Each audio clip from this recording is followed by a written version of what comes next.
Now, the second Trump administration is attempting to rewire the global trading system. Under Trump 2.0, the U.S. administration is rushing to deliver trade deals ahead of its self-imposed 9th of July deadline, of course, which now is seeing an extension till the 1st of August.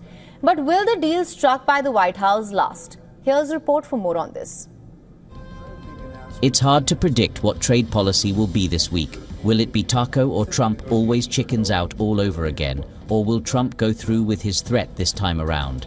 Beyond Trump 2.0, there could be 4 trade scenarios for 2030. Experts weigh in on how the world's trading system would change after Trump is out of the picture. Is this the beginning of a new era in global trade policy, or will things go back to how they were before Trump took office? Although responses from experts were diverse, they together propose 4 potential outcomes.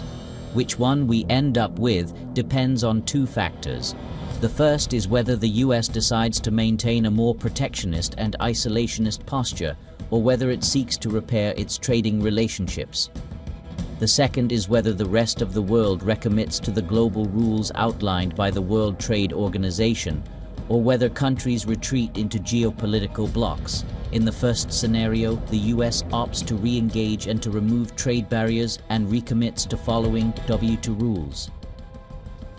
The best advice for designing a world trading system for the 21st century is Britain's wartime slogan from World War II, "Keep calm and carry on." If the US maintains a more protectionist stance, the rest of the world could still opt to stick with the global trading rules.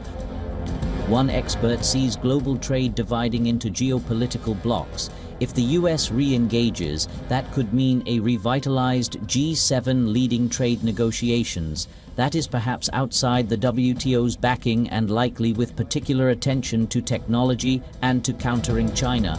In the fourth scenario, where the US withdraws and even the EU decides to give up on the WTO, the EU could join with allies like Canada, Australia, Mexico, South Korea, and Japan to forge a new trading bloc that will likely be called EU+.